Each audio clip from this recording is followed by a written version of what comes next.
and sixth NBA championship.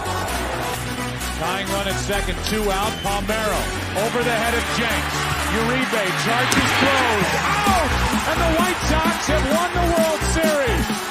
To the far side around the 8-yard line to Hester. Under it and to the middle with the 15 to the 20, breaks free to the 25 to the 30 to the outside. 40, midfield, 40, 30 in the coast, 20, 15, Hester 5. Oh! Touchdown!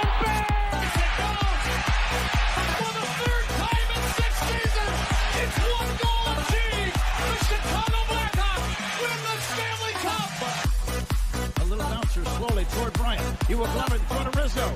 It's in time. And the Chicago Cubs win the World Series.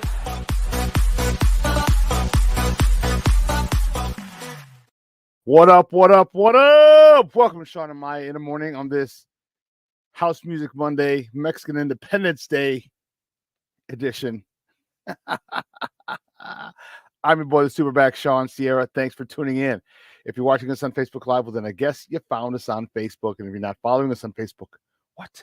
Come on, go to Facebook, type in Sports Zone Chicago, click the like button, and now you're following Sports Zone Chicago. Simple.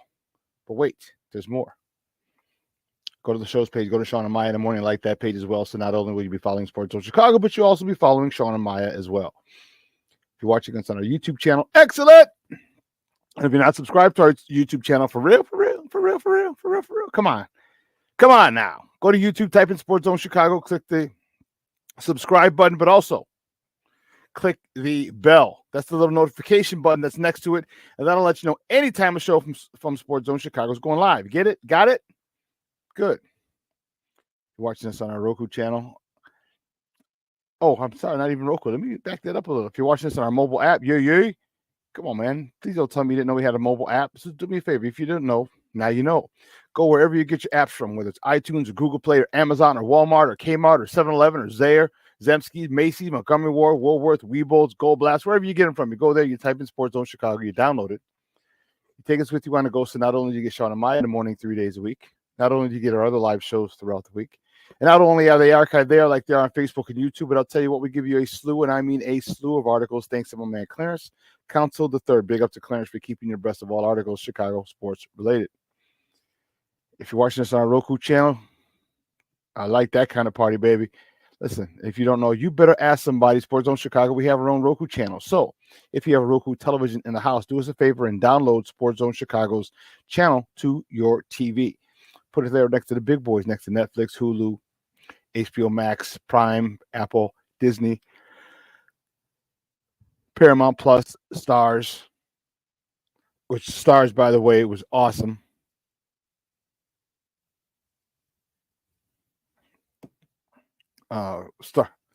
Stars, by the way, was awesome. It was, I'm telling you, I was fired up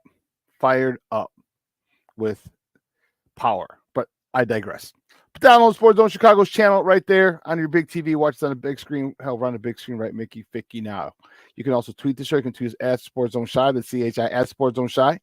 Now, if you want to follow me, just me personally online, you want to know what I did? Well, let me tell you what I did. I made a nice and easy for you folks. Nice and easy. One handle for Facebook, Twitter, Instagram, Snapchat, and TikTok. All one handle at the Shawn Sierra. Guys, if you want to follow my lovely co-host, Maya Kai, you can follow her on Facebook and Twitter at the Sports Chica. If you want to follow her on Instagram, follow her at Maya_Kai. It's MAYA_AKAI. We got a great show, but I need you to get interactive. So whatever platform you're watching us on, whether it's Facebook, YouTube, or a mobile app, leave a question or comment on that platform. It'll come up here in the thread. We'll put it up on the screen. We'll incorporate it into the show, and that is what makes this the best morning Chicago sports talk show around. And that's you. So bring them all, baby. Keep them coming. Questions, comments, smart-ass remarks, because ain't nobody scared over here. As The Rock said, don't sing it, baby. Just bring it. Yeah,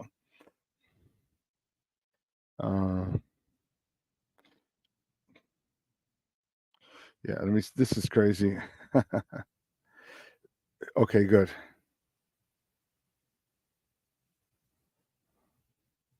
Yeah, this is crazy. Okay, good. We got a great show for you. Cole Noble. Yeah, a new guy, a new guest we have. He works for A to Z Sports. He's going to come on at 10 o'clock.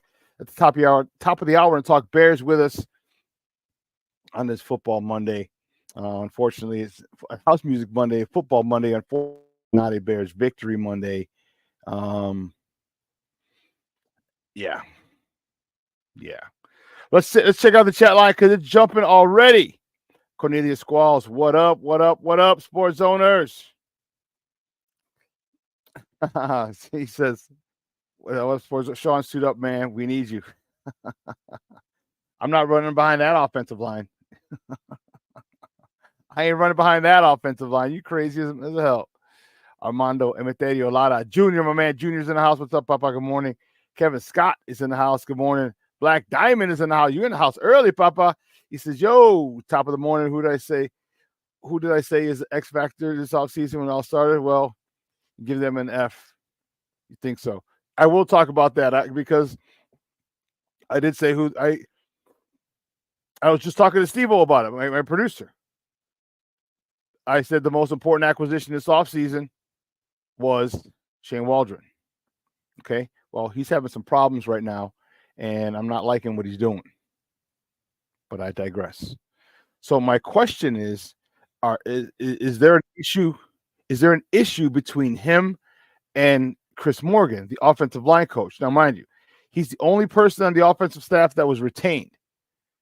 And when you're an offensive coordinator, you want to bring in your own people. Okay?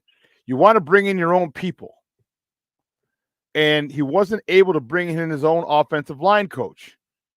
The Bears retained Chris Morgan and said, Shane, you're stuck with him because he's staying. Is there an issue there? Is there an issue there because the things that the Bears were getting beat on yesterday were high school stuff.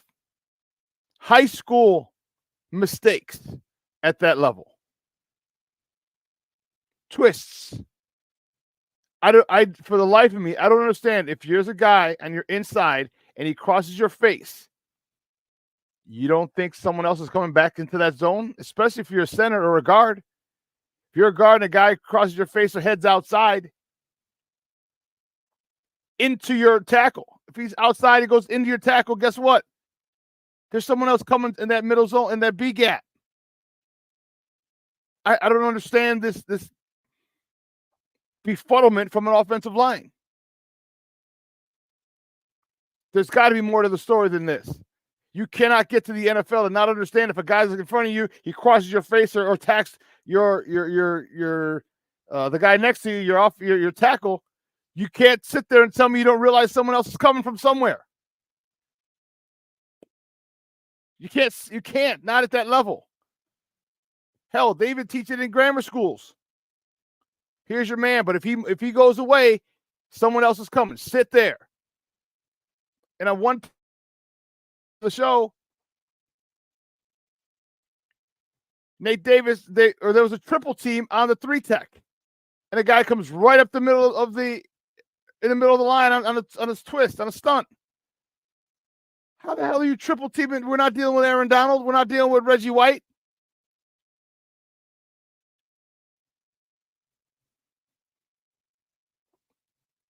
If there's a double team already, this was on Coleman Shelton, I think. There's a double team on them. You put your hand out. You just put your hand out and you wait for somebody else to come. They don't need you. Because if two men can't handle one defensive lineman, there's an issue.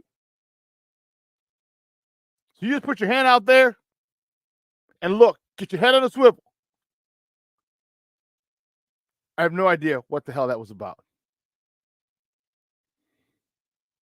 Sean Walls in the Mickey Ficky house. Good morning on the House Music Monday.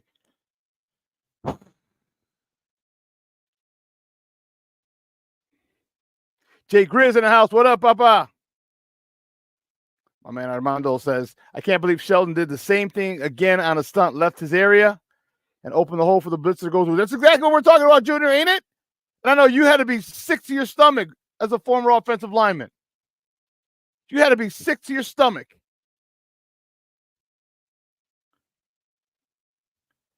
Man.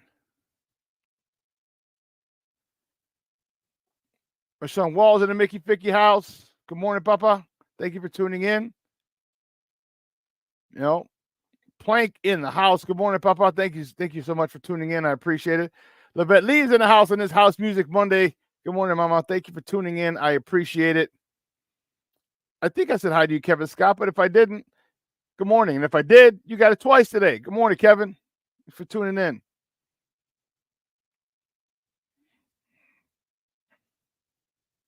See who else. Jay Grizzly, I want to see Get Off My Lawn Shawn this morning. Yeah, you're damn right. Oh, he's coming. He's warming up in the background. He's in the green room right now.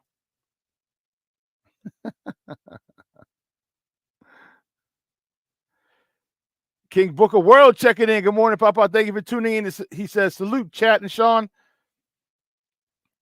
I don't know, ML. Learned a long time ago. Oh, I think it's I learned a long time ago not to let the Bears blank out my mood. It's ridiculous. If the Bears O-line was just okay, the Bears went 24 to 27 to 19 last night. Yeah. Oh, my goodness.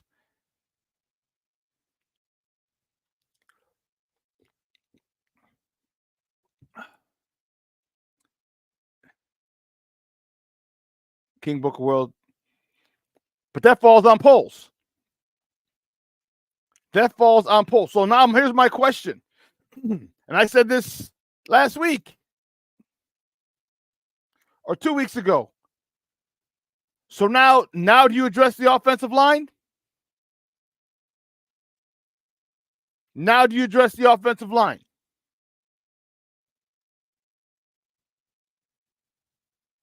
Because, you know, everybody's complaining. Well, the offensive line's bad. That's why Caleb looked bad. Offensive line is bad. They're letting everyone through. But wait a minute, all you people. The guy you wanted, right? It sounds very similar to the excuses we had, what we were saying last year about his predecessor. But it wasn't good enough last year, but now it's good enough. He's got people talking out of both sides of their mouths. My man Luis Mejia in the house. Good morning, Papa. Boricua's in the house, baby. Boricua, my man Luis. Jay Grizz, you're right. The Redskins found a way to win with their new quarterback, their QB1. Ant Moss in the house. Good morning, baby. How you doing? Louis said, jumping in and say hola, but I have to bounce. He's in Cali on grandpa duty. Hey, I hear you, Papa. That's awesome. That's awesome. Spending time with the grandkids. That's awesome, dude. Well, I appreciate it. Thanks for stopping in, Luis. You know, there's a lot, man. There's a lot. And there's a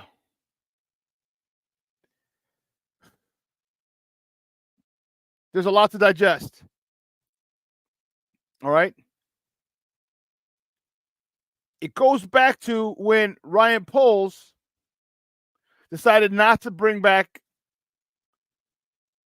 oh goodness, James Daniels. Was it Daniels, the offensive guard from Iowa?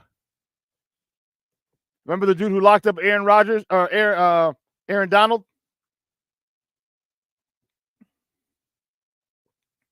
Remember that? He didn't want to pay him, so he let him walk. So now, as good as Ryan Poles has been, and he's been very good, the one area that he's lacking now, he's lacking in his assessment of offensive linemen, which is very ironic because he is an offensive lineman by trade. This also falls back onto why the hell weren't you getting reps in preseason? Why?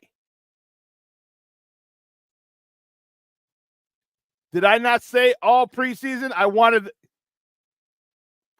more reps? I wanted more. Didn't I say that? Didn't I say, why are you not taking advantage of the gift that the NFL has given you? They gave you the Hall of Fame game, which you have. So you're starting earlier than everyone else, but you also get to start a week earlier because you had a new offensive coordinator. Oh, no, No, they didn't do that. That's only a head coach. But you're still starting earlier due to the fact that you're in the Hall of Fame game. So you start practicing earlier. You've already started implementing and installing the system with him before he was even drafted. So then why not get him live reps? Why not get him live reps in the Hall of Fame game? Remember, I said, I don't give a damn if it's just to come out, you turn around, hand the ball off 3 times, and if it's 3 and out for that Hall of Fame game, good. 3 and out, you're done. Get him acclimated to the game. I would have said leave him in for the whole first quarter. I remember me saying that. Everyone's like, no, it's a Hall of Fame game. I'm like, okay, stop wasting the gift that the NFL gave you. They gave you extra time with this quarterback. They gave you extra time with this offense. They gave you extra time for them to build chemistry, and you don't use it.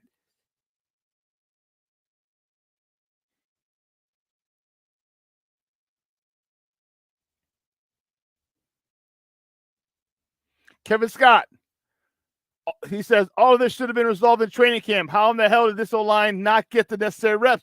Bingo. Remember I said, once you get the offensive line, that's it. You set your offensive line. I get it. You're fighting in camp, but you should have said, here's the deal. Here's my starting offensive line going into camp. You guys are doing everything together. You're getting all the number 1 reps together.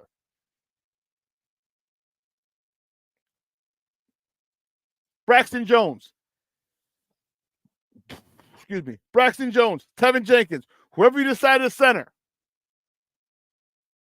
All right, was it Bates? Bates would have been the guy.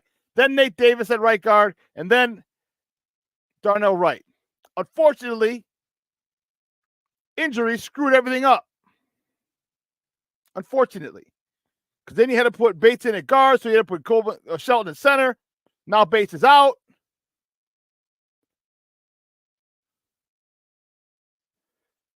But this should have been taken care of. Jason, UK Bears, good morning, Papa. Thank you for tuning in. This is the first time I believe I've seen you in the chat. Good morning, welcome. Well, good afternoon to you out there if you're in the UK. But thank you for checking in, Papa. I appreciate it.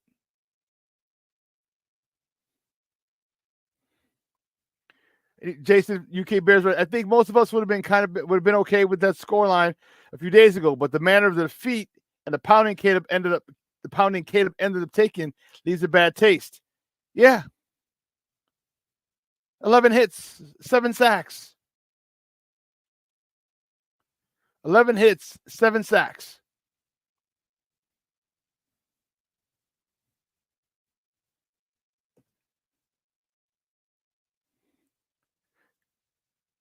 Oh yeah, Jason says it's almost 3:30 over there. 6 hours ahead. Okay. So now, Poles, what do? You can't do anything now during the season.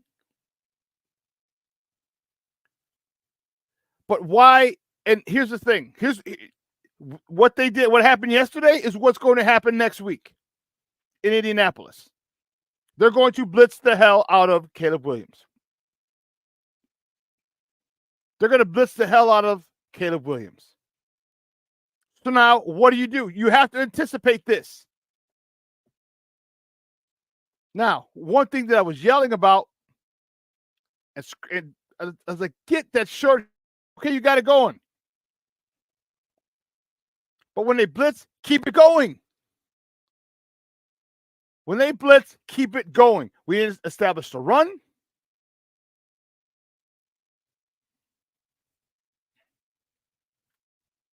We didn't establish the run. That was huge because they were blocking. They covered up pretty much 5 guys. I'm like, okay, perfect. 5 guys, bring in an extra tight end, put the tight end in motion because Kari Blessingame was out because his hand and his knee were injured. So he wasn't active. So you bring a tight end in and you run downhill.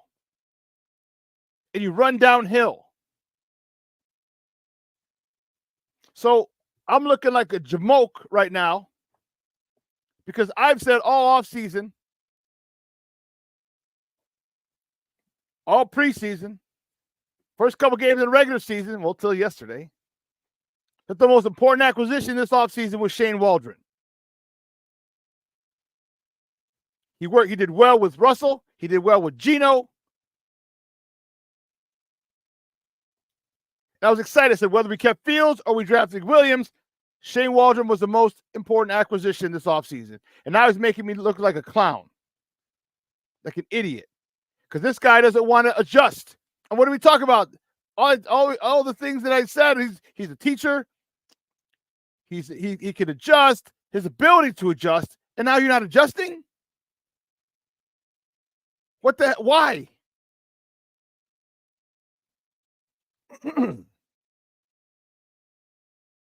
Why? Why are you not adjusting?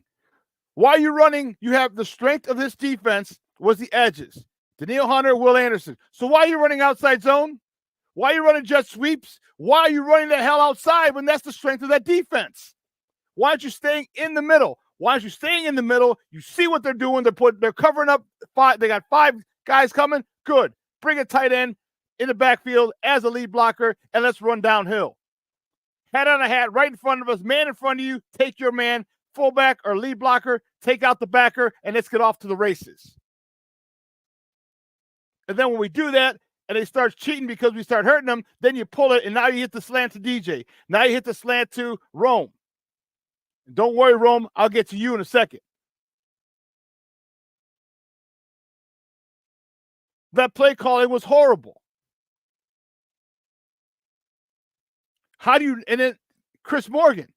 Now, I don't know if you're pissed, but you should be.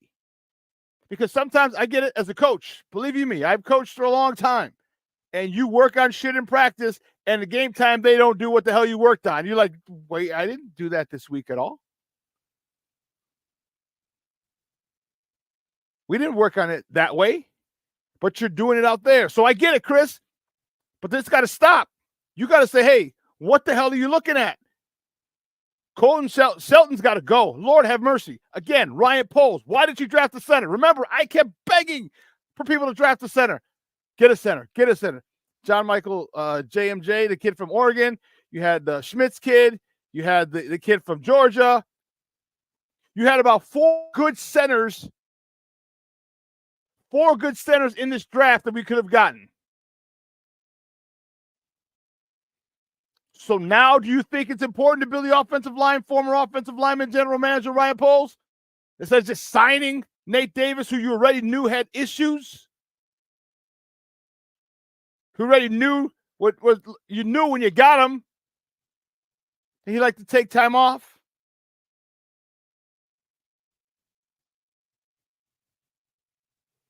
Jay Grizz, you're right. Swift ain't no downhill run. No, he's not. Khalil Herbert is. Khalil Herbert is a good zone runner, one plant and go. And when he goes, he goes. So what the issue is with him, I don't know. I'm glad he got the tutty yesterday, though. Glad he got the tutty.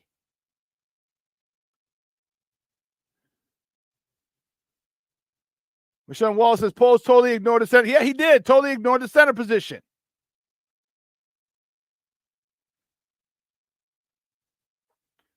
Tevinjenkins played like crap, too.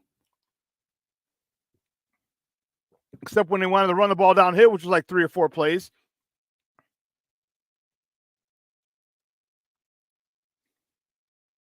They wanted to run the ball downhill 3 or 4 plays, and guess what? Oh, now all of a sudden they're moving people. But you know what? Let's not go back there. Let's not go back to running downhill because that worked.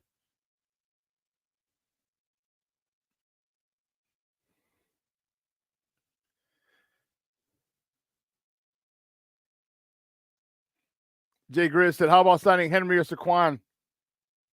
No, it didn't matter who you signed. You didn't fix the problem. The problem is the offensive line. That's the problem. You could have had Derrick Henry needs an offensive line to get going.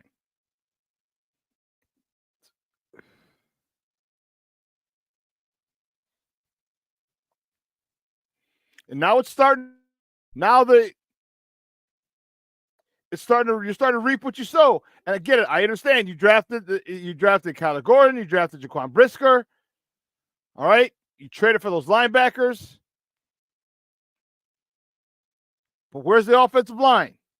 Don't just go get it in free agency because Nate Davis isn't it. 3 years, $30 million.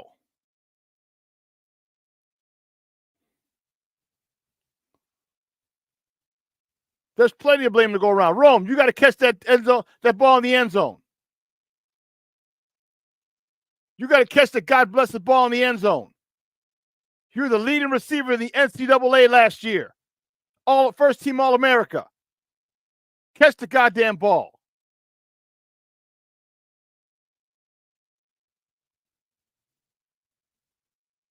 Caleb, stop running around back there. You're not Justin Fields. You don't have the ability to just take off. Oh, by the way, guess what? You can't play Superman like that anymore. These defensive linemen are bigger, stronger, faster, and quicker than Utah State. As you found out yesterday.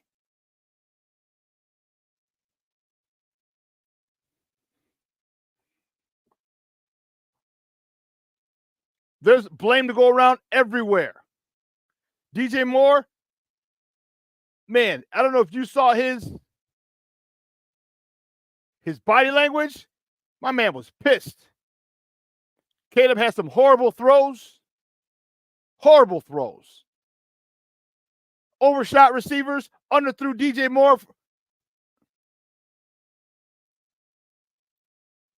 On that deep route, and I know there's a safety coming over, then you got to put that on the line.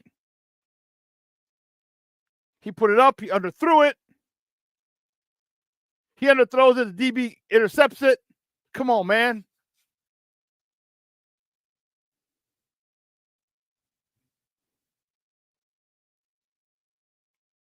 DJ Moore won't say anything.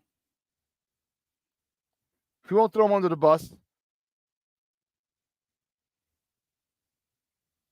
But I bet he'll be like, man, I wish I had that dude back from last year. He got me the ball. It's only game 2. All right, so believe me, the sky isn't falling. I'm not saying the season's over, pack it in. No. I'm saying there's work that needs to be done. But the issue I have is, what did I say before? There's nothing you can learn from losing that you can't learn from almost losing. And the Bears should have had that game yesterday. The Texans literally gave it to us on a silver platter, said just take it. With the 7 sacks, with the 11 quarterback hits, with the 2 interceptions, we still had a chance to win the game because of our defense. And the defense almost won the game for us. With Kyler Gordon with that almost pick 6. That would have been some shit, wouldn't it? If Kyler Gordon makes that play, intercepts that ball, takes it to the house, and we win 20-19 because of that.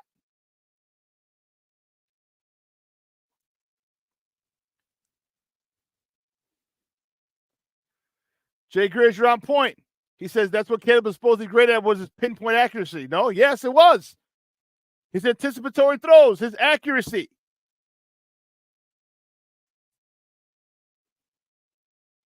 All these things you're talking about, and now he looks like crap. But then you're going to throw the offensive line. But then that excuse wasn't good enough for his predecessor. But now it has to be good enough for him because you people who wanted it say it is. Come on now. I don't hear a lot of you guys chirping now.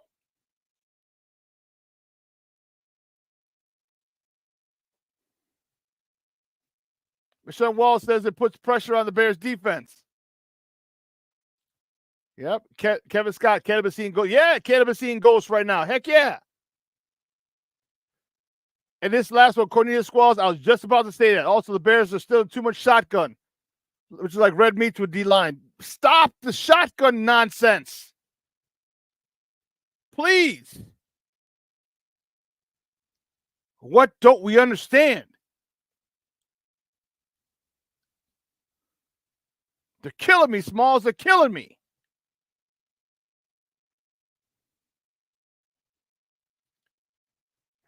Shane Waldron, last point before we got to take a break.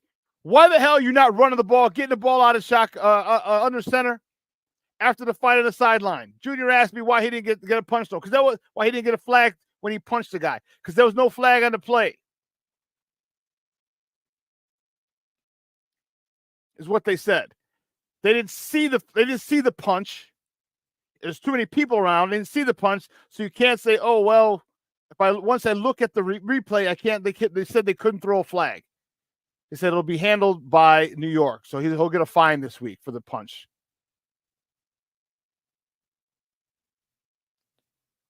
Aunt Mas, can we send this episode to the Bears organization? Yes, they need to talk to me. I'll tell you exactly what the hell's going on with them.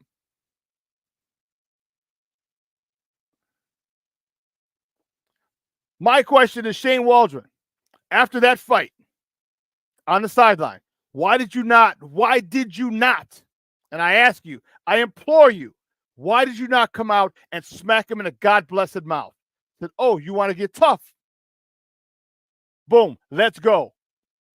We're going 13 personnel. We'll go 2 tight ends. We'll have a tight end in the backfield, or we'll go 21 personnel or 12 personnel. 2 wide receivers, 2 tight ends. One of the tight ends is a lead blocker, and we're coming downhill. We're going to punch you in the mouth. After you just punched our player who's on the sideline for no reason, it wasn't even in the play, said nothing to you, was just standing there when you got up and you just hit him, punched him. That was a chance to establish dominance. That was a chance to make it physical, to return the favor. That was a chance, and you blew it. The question that I asked before, the question that I've asked repeatedly is, what is the identity of this team? What is the identity of this team?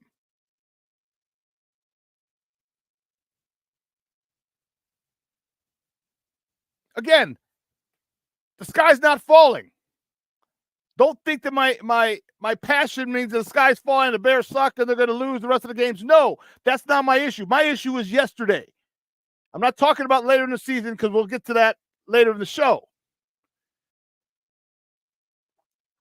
There's point in times where statements need to be made.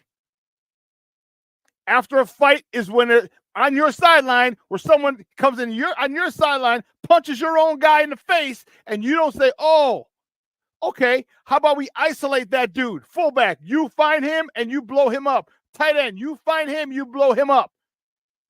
That pissed me off. Because every team that I played on or coached on, but any team that I played on, they know that dude's number. Let's go get him. Junior, in this chat, would we not have singled him out? Would we not have put Tony Bell on him? Will we not? Oh, we are isolating that son of a gun, and we are going to come at him.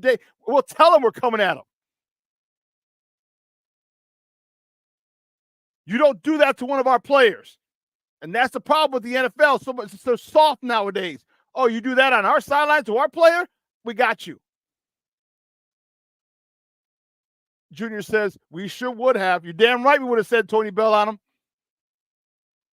Big shout out to my fullback, Tony Bell. We got to take a quick break. On the other side of the break, we will get to the top of the morning topics. So don't go anywhere, folks. Keep it locked right here. Shawn and Maya in the morning on Sports Zone Chicago.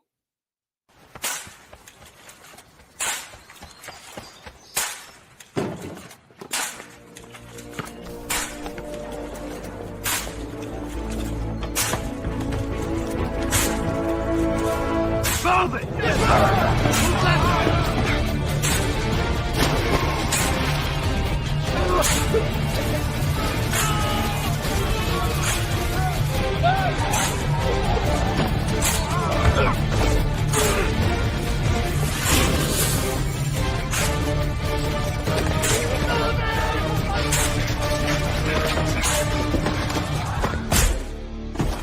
Many will hear the calling. Few will earn the title. United States Marine. The few, the proud, the Marines. Hey, it's your boy, the SuperBack, Shawn, and be sure to follow Sports Zone Chicago on all social media platforms, on Facebook, Instagram, and our Roku channel. You can find us at Sports Zone Chicago, and on Twitter, we are at Sports Zone Shy. Also, be sure to download our mobile app so you can take Sports Zone Chicago with you on the go.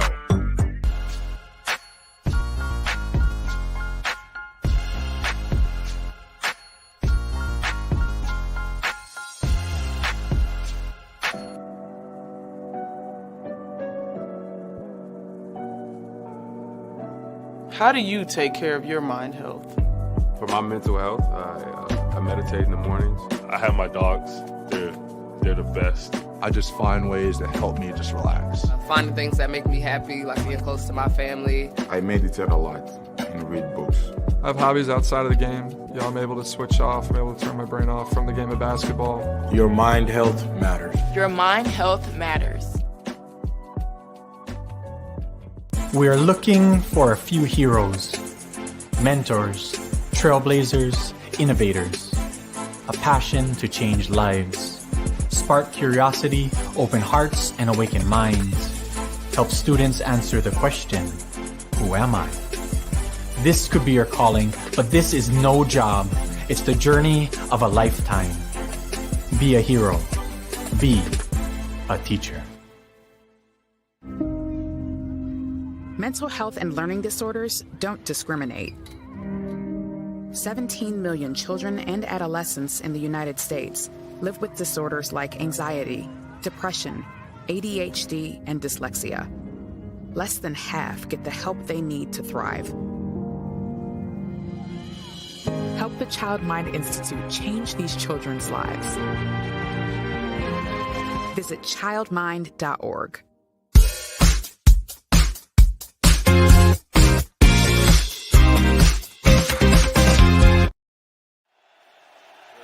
For Caleb, Texans bring 4. Williams throws. It is caught on the sideline. Let's see. Rule the catch the 35 by DeAndre Carter and a first down for Chicago. Little tempo from the 35. Quickly out. Carter makes a man miss down the sideline. Call the defense. Brings 5 here. Williams gets it out and gets it complete to DeAndre Swift. Swift the back, 3rd and 2. Fake to him, slant is caught. First down for DJ Moore. And Santos straight away knocks it through. Welcome back to Shawn and Maya in the morning on Sports Zone Chicago. Those clips courtesy of NBC, as the game was on NBC last night. Sunday Night Football. Bears fall to the Texans. Well, let's get right to it, guys. You know how we do the first segment of every show. It's called Top of the Morning. It won't come just when you want it.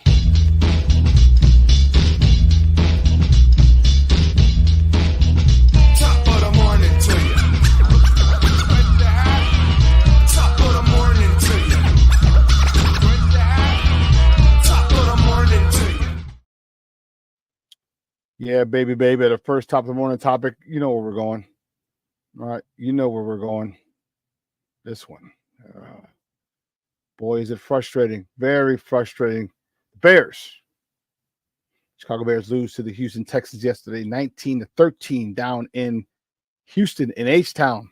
Caleb Williams, rough day, 23 of 37, 174 yards, 2 picks with a 51.0 quarterback rating.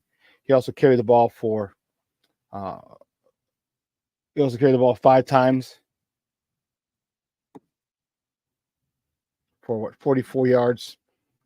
DeAndre Swift, 14 carries, 18 yards with a wonderful 1.3 yards per carry average. Wonderful. Khalil Herbert, 2 carries for 3 yards and a touchdown. DJ Moore, you saw in the highlights, 6 catches, 53 yards.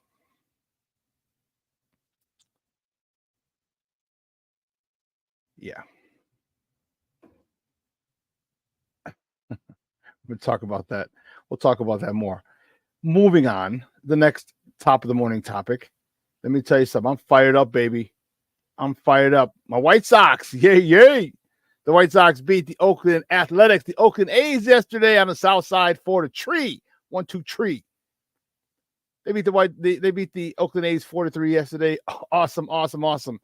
Shawn Burke got his first major league victory yesterday. He's 1-0. He went 5 innings, 5 hits, 2 earned runs, 2 walks, 5 punch-outs. Brian Ramos, 2 for 3 with a double, his third, a homer, his second, driving in his 5th RBI of the season. Gavin Sheets, 1 for 4 with a homer, his 10th of the season, driving in his 44th and 45th runs of the year. Andrew Vaughn was 1 for 4, driving in his 64th run of the year. Lewis Robert was 1 for 3, connecting on his 16th double, his 2-back, 16th of the season. The white-hot White Sox are now have an extended 2-game winning streak. We are fired up on the south side. And it doesn't stop. But wait, there's more. It doesn't stop. You know why? Because the next top of the morning topic is the Sox travel to Anaheim to face the Angels. First pitch tonight is at 8:38 p.m. Central Time. I don't know. I didn't make the first pitch time. I just report it. I just tell you about it. All right? Damn it.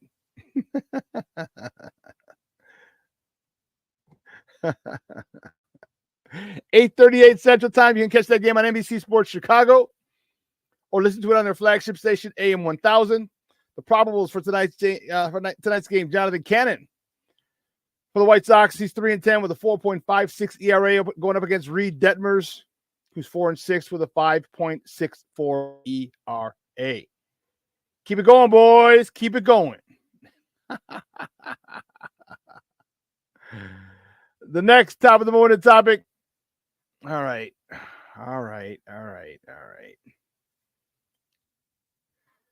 The Cubs, they beat the Colorado Rockies 6-2. Kyle Hendricks, the professor, gets the dub.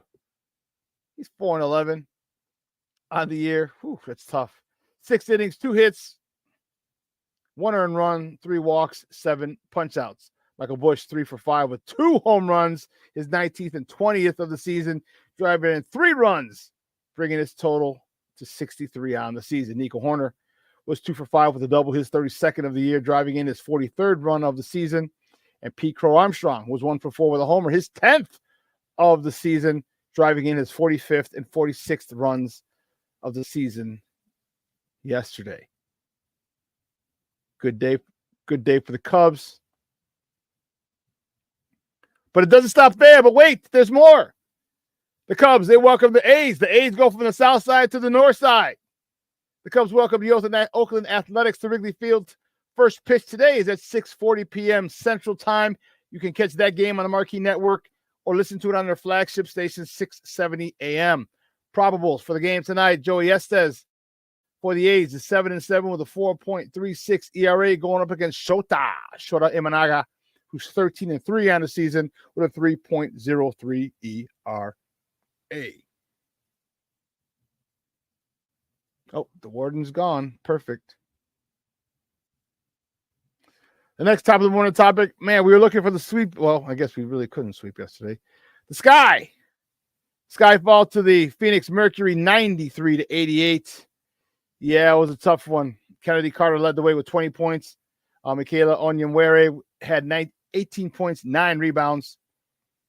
And Banham, I forgot her first name. Lord have mercy. Banham, she contributed 17 points, 7 assists.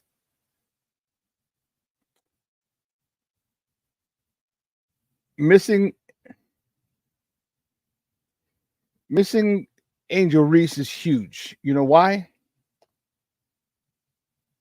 And I didn't see if she got hurt, but Camila Cardozo only played 9 minutes, so I'm thinking she may have gotten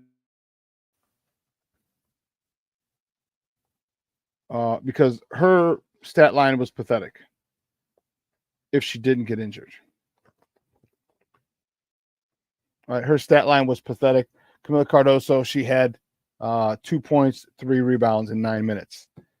She was 1 for 1, so that's why I'm thinking she got hurt. I didn't get a chance to look at this. I was working more on the Bears stuff. Yeah, that's what it was.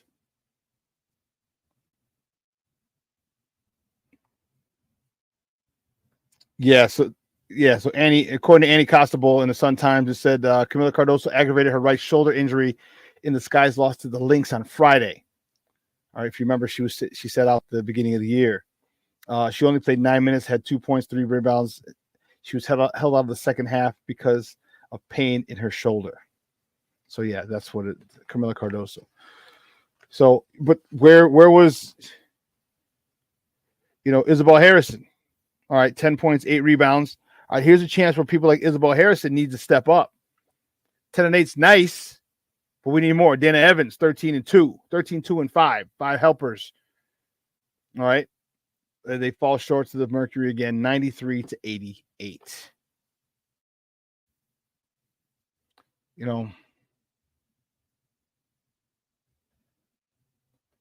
Shawn, yes, the Sox finally won a series. Beautiful. Beautiful. We are on a roll. Okay. Kevin, you put in the chat. Cardoso hurt her shoulder in the first quarter. Yes, thank you. King Booker World said my future ex-wife got hurt. You're a fool. Jason from the UK said, Booker. Hey, she's going to be your ex-wife after she's my ex-wife. Hope you're okay being a stepdaddy because we're going to have some kids. Man, at 6'7", she's 6'7"? Man, we're having some Derrick Henrys and one of the kids can block for the other kid. Let me tell you something, Michelle, and I go back to this one. Yes, it's been months, where they say April, May, since the first time they won a series. Unbelievable. Unbelievable. Brian Sandalo with a nice article in the Chicago Sun-Times today. Make sure you go check that out. Brian Sandalo, the second sentence in his article, it says, here's the first one. It says, for at least a few hours, the White Sox don't have to think about their march to infamy. This sentence. By beating the Athletics 4-3 on Sunday, the Sox won a series for the first time since June 28th through the 30th against the Rockies. They won consecutive games for the first time since a three-game run, June 27th, 28th, and 29th.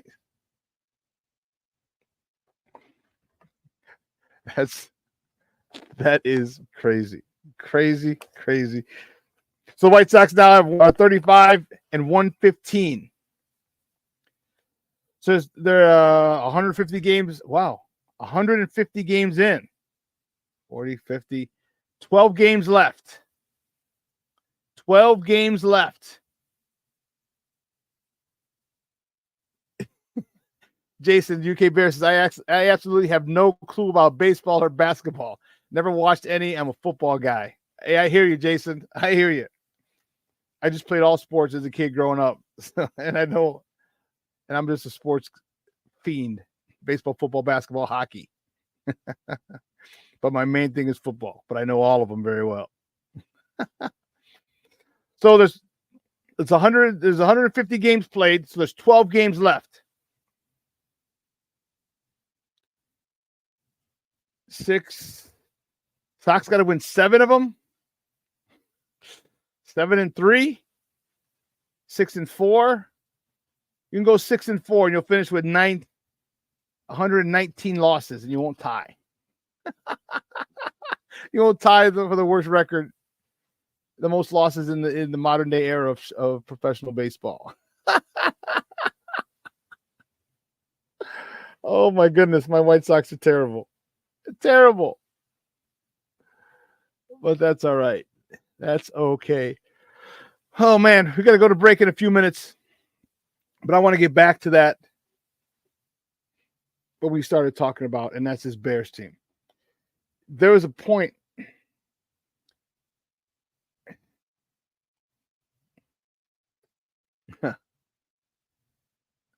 Jason said, that's a lot of games. How long is the season? Well, the season is not just the season. So they report, pitchers and catchers report at the end of February, Jason. Okay? There's 2 spots in baseball. They have it in Florida in and around Tampa. They moved everybody from all over Florida in and around Tampa, and the other half or so are in and around Phoenix, Arizona. So pitchers and catchers report the last week and a half or so of February. March is when they have spring training. Okay. April is when they start playing games. Usually like March 30th, 31st, and then April, whatever. But usually April 1st. You got April, May, June, July, August, September. Okay. Then you got the playoffs. So it'll go, and I'm not sure if the World Series is going to go into November again. But so you're talking about from late February, beginning of March to October, November is their season. But playoffs and World Series included. So it is a long season. King Booker World says, no, they have to be the best at being horrible. I hear you. I just don't want that infamy because I was kidding, but I don't. I really don't. I don't need them. And plus I don't want, just finish. We can finish at 119 and we're good. It's still not the worst record. But they're bad. They're horrible. And unfortunately, I was at the game on Friday. Oh man. Jason says, thanks. Thanks for the info. I learned something. No problem, Papa. I was at the game Friday because it was Hispanic Heritage Night. As you see, I'm wearing my Mexican hat, baseball hat from the World Baseball Classic. All right, I'm wearing my shirt from St. Rita High School. They have the Mexican flag in there, honoring Mexican heritage. For those of you who don't know, I am Mexican, half black, and I am proud of both cultures that make up the SuperBack. So if you're in and around Chicago this weekend, man, it was crazy. I hope you weren't on Pulaski anywhere. They were driving with their flags out. They had El Grito Fest downtown. They had the Mexican a Hispanic fest downtown because they thought if they had the fest down there that it would stop people from driving downtown with the flags and causing crazy traffic like it did the last couple of years. Yeah, that didn't work. I'm like, who thought of this? So you're going to bring more Mexicans and Hispanics downtown to the Grant Park for the Grito Fest. Okay? And you don't think more people are going to come and cruise? What? Come on now. All right, see, Jay Grizz, it was all fun and dandy. So now, see, I don't even know if I can rock with you anymore, Jay Grizz. I don't even know if I can rock with you, Papa. I don't even know.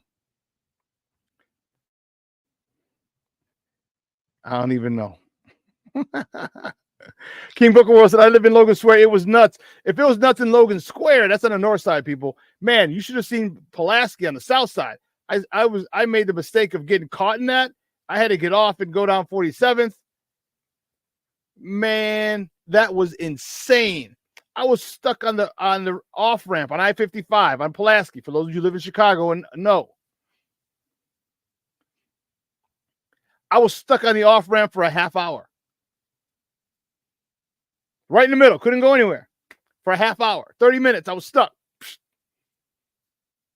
because the intersection at the top was gridlocked. It was gridlocked. Everybody had their flags out, and I finally got to 47th. About 40 minutes later, because it took me about 10 minutes to go, half a mile? I got to 47, hung right on 47, went to Cicero, like I'm out. Oh, man. Love you. It's all love, Jay Grizz. I get you. So, yeah. So if you're out, man, Mexican Spice House, man, we were going crazy over the weekend. Crazy with the flags and the hood thing, people hanging out cars and blasting music. We're just proud of our heritage. That's all. So great weekend. Great. I'll talk about it later as we close out the show. We got to take a quick break because on the other side of the break, we're going to welcome Cole Noble. He's new to the program. He works for A to Z Sports. We're going to talk to him about the game yesterday. So, King Booker World said, took me 15 minutes to get from Fullerton to Springfield, Fullerton to Hamlin. That's literally like a block, for those of you who don't know. Actually, that's two city. It's one city block.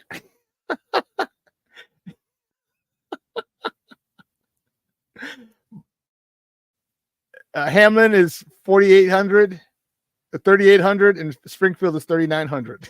It's one city block. It's like a. I feel you, bro. I feel you. Well, listen, we'll be right back. Keep it locked right here, Shawn and Maya in the morning on Sports Zone Chicago.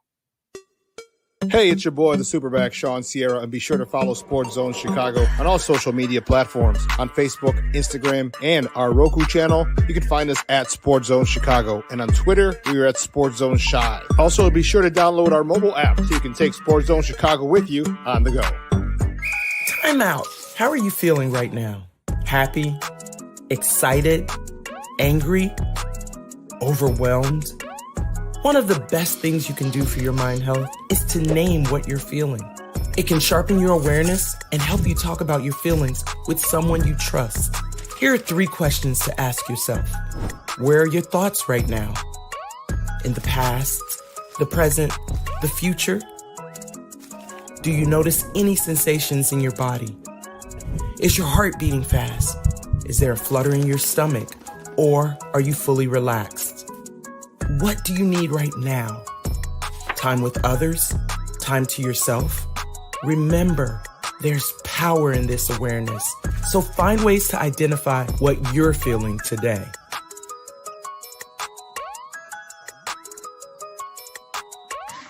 Hi, guys. Hey. Hi, Megan. Hey, Jessica. Megan, you're a tramp. Ryan Fitch told me you guys made out. Everybody knows. He said your breath smells like garbage. And he almost puked. He says you're the most desperate girl he knows, besides your mom. How many boyfriends does she have anyway? Lots? Your makeup makes you look like a clown. That zit is huge, zit face.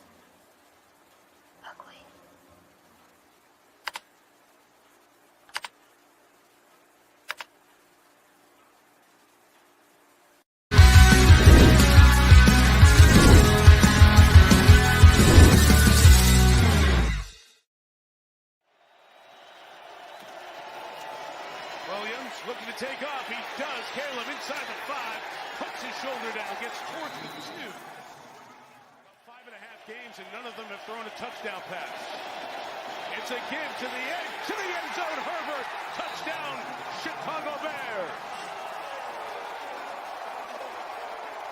They did this one man short. Here, Nate Davis was supposed to be the lead blocker on the play. He gets tripped up by the penetration. Can't get out there, and they still score. Nice drive that time. Nice drive by the Bears. There's the first touchdown. Nate Davis, you son of a biscuit. Welcome back to Shawn and Maya in the morning on Sports Zone Chicago. Those clips courtesy of NBC. Those are the good guys, baby. Our Bears. They took the hard L yesterday. A game that was there for the taking. They took the L 19-13 yesterday in Houston in Energy Stadium, where Chicago showed out. Lord have mercy. Let me tell you, my cousins were down there. So my cousin lives in Houston. His niece, so she's technically my second cousin. She lives in Austin, so she drove to Houston for the game. A lot of my peoples from Output went down to the game. And then a whole bunch of other people on my timeline like, oh, snap, you're at the game too. Excuse me. Chicago showed up and showed out yesterday over the weekend in Houston. So tough loss. You heard "Let's Go Bears" in toward the end of the game. I was like, "Whoa!" They were rolling deep, and I liked it. I liked it a lot. King Booker World said, "I said F it and started honking my horn too." That's awesome. King Booker World, that is awesome. Roberto Ramirez checking in. Good morning, Papa. How are you? Thank you for tuning in. He's good, dude. Nate Davis and Sheldon suck. Yeah. End of discussion. Yes, they suck. Cornelius Call says Nate pulled a speed bump Charlie on that move on that one. Dude, he didn't. Don't even get me started on Nate Davis. Please don't even get me started on him. He's well. My first guest today is he works for A to Z Sports. He covers the Bears for A to Z Sports, and it's his first time, so make sure we welcome him in. You can follow him on Twitter at I put that. I put your email address on there instead of your Twitter handle. Oh, snap. You can find him on Twitter at A_slaw. Well, I'll ask him what slaw means. All right. Guys, welcome for the first time to Shawn and Maya, Cole Noble. Cole, what's up, buddy? How are you? Shawn, how's it going? Great to be here. It's a pretty bittersweet morning. Tough loss last night, but like you said, the fans showed out last night. The offense didn't, but the fans definitely were in full force at Houston. Yeah, I was not happy with the offense. You know what? I'm eating a lot of crow right about now because one of the things that I said the entire offseason that the most important acquisition this offseason was Shane Waldron. To me, it didn't matter if you kept Justin or if you drafted Caleb. The most important guy was going to be the guys calling the plays, developing the quarterback, because obviously developing the quarterback is the most important thing in pro sports. Well, with the game that he called yesterday made me look like a fool, and I'm not happy with it. Give me your thoughts overall on, just first on the game, generally speaking. Yeah, I mean, the offensive line is a big concern. I'm sure we've already harped on that already too much, even though it hasn't even been, we're still in the 24-hour window, and the offensive line was bad. Flat out, they struggled all game. They had no push in the run game, but a lot of it is on the play calling. I mean, I expected a lot more out of Shane Waldron. All summer everyone talked about, what this unit could look like. There was going to be some early struggles. We knew that, but I mean, it's a lot of the same thing over and over. And I've been impressed with Eberflus. I mean, the first two games, his defense in the second half has been lights out. The second half adjustments have been there defensively, but on offense, they come out and they're running the same exact thing over and over again, trying to find something that works, and then nothing's going for it there. And, the deep balls, aren't there either. I mean, Caleb Williams can't complete a pass more than 10 yards down the field. Just a lot's going wrong, with Shane Waldron and this offense they're trying to cook up in Chicago. Yeah, and I'm not very happy with, like many Bears fans. This falls squarely in the lap of Ryan Poles. All right, we saw him build this team. We saw him build this, with his first draft 2 picks, Kyler Gordon, Jaquan Brisker. We're like, okay, interesting, but okay. And the first year they had their struggles, but toward the end of the year, Kyler Gordon kind of figured it out. Jaquan Brisker, like, okay, these could be good pieces. The only guy he's drafted, offensive lineman he's drafted that started was Darnell Wright, who I love, who I thought was going to be able to handle Will Anderson. But the combination of Will Anderson and Daniil Hunter on Darnell Wright really did a number on him. But he hasn't really addressed the offensive line since in the draft with a high pick, and that bothers me. Does that bother you? Yeah, I mean, especially as a guy who's a former offensive lineman, he should know more than anybody what it means to protect a quarterback.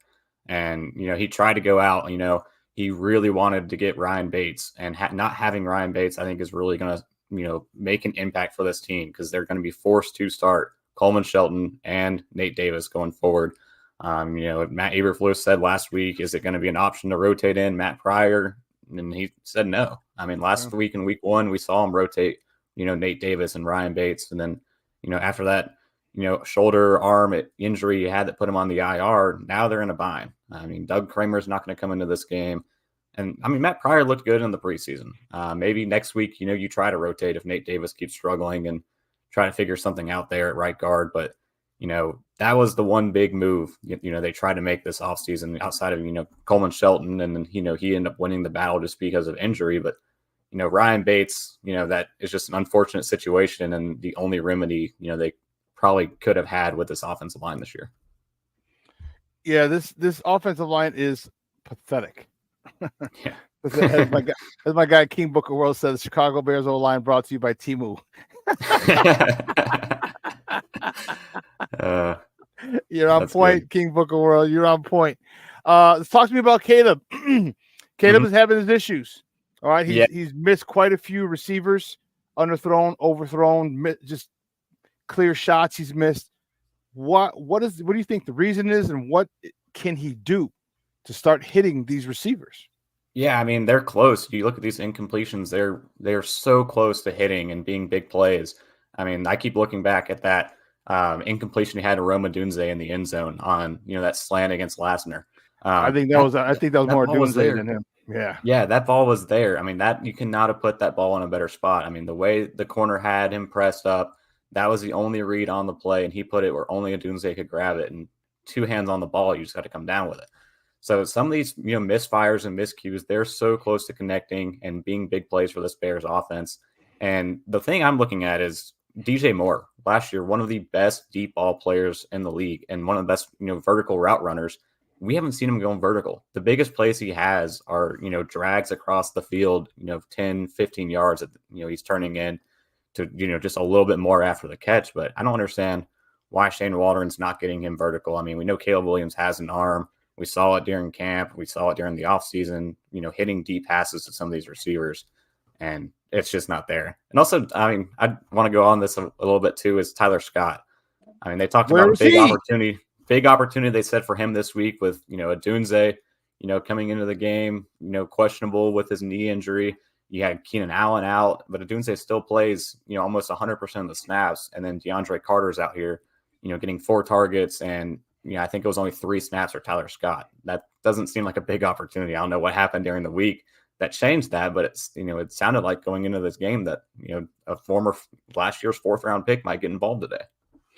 Yeah. And guys, we're joined by Cole Noble from A to Z Sports, talking Bears football here on Shawn and Maya in the morning on Sports Zone Chicago. That was another thing that I thought about. I was like, wait a minute, we saw no Tyler Scott. And I would have liked to have taken a shot deep. And I understand he was under pressure almost all the time, but there are plenty of times that he stepped up through the pressure, stepped up through, climbed the pocket and bought more time. I would have liked to seen a shot deep, and I didn't see very many. And it was frustrating. It was really frustrating. What do you think goes in this week, and how do you think Shane Waldron adjusts next week? Because if Indianapolis, who just played Houston last week, they saw that we can blitz and our quarterback and have success, what the hell do you think Indianapolis is going to do? Yeah, I mean, they're going to send the stunts. I mean, Coleman Shelton and Ryan Bates Nate Davis, Coleman Shelton and Nate Davis cannot pick up a stunt. I mean, they're hitting them with the stunts, they're blitzing, and it's not just the O-line. Matt Eberflus talked about it last night. The tight ends aren't getting, the chips on the edges. The running backs aren't picking up, the blitzing linebackers as well. But with the Colts, I mean, we saw Green Bay on Sunday run all over them in the first half. The secret to this team, they have to get the run game going. I don't know if that's going to be DeAndre Swift. I don't know if that's going to be Khalil Herbert, or if they get Roschon Johnson involved. They need to do something and switch something to get the run game going, because that's going to help everything else open up. And the offensive line, they have to get some kind of a push up front as well. And I mean, 4 of these guys up front played with Khalil Herbert and Roschon Johnson last year. Both guys still averaged 4 yards a carry. Maybe you start sprinkling them in a lot more and, stop using DeAndre Swift 85% of the time on offense, or whatever the number was yesterday. Maybe that helps against that Colts defense. Yeah, that's a little bothersome. I like, DeAndre Swift I like the signing, but right now it's not bearing any fruit. Mm-hmm. Give me your thoughts, and this just came across to me this morning when I started the show. Could there be an issue between Shane Waldron and Chris Morgan? Because Chris Morgan was basically force-fed him to Shane Waldron. Like, this is your offensive line coach. As an offensive coordinator, you want to bring in your people, your receivers coach, your O-line coach, your running backs coach, your tight ends coach. You bring in your people. He didn't have that luxury. And now we're having a big problem with this offensive line. And literally on high school bullshit. They're not coming in some exotic stunts. This is literally ET stunts, TE stunts, and centers can't pick it up. Guards can't pick it up. Do you think there could be something going something going on, or there's an issue or a rift between Shane Waldron and Chris Morgan? Yeah, I mean, that's a good point. I don't know. It might be a little too early to be saying like there's disconnects with the coaching staff and everything until this issue. I mean, if it persists week after week after week, then you might start seeing something on the sidelines, between the coaching staff and whatnot. But right now, it seems like they have a cohesive group. They want, everyone in house wants to get things figured out going forward. It's just whether or not they can put all the tools on the table and get it done. I mean, the tools are there. They just got to, do something and work with it. But yeah, I mean, Shane Waldron he had to come in, like you said, and, have the staff already pretty much mostly in place and the guys he was having to work with. And I don't know. The one thing with Shane Waldron too is it seems like he's using a lot of the guys he's liked as well. I mean, we did see Cole Kmet get a lot more, snap counts and usage this time out of Gerald Everett. Thank goodness. But Travis Homer also getting a lot of work out of the backfield.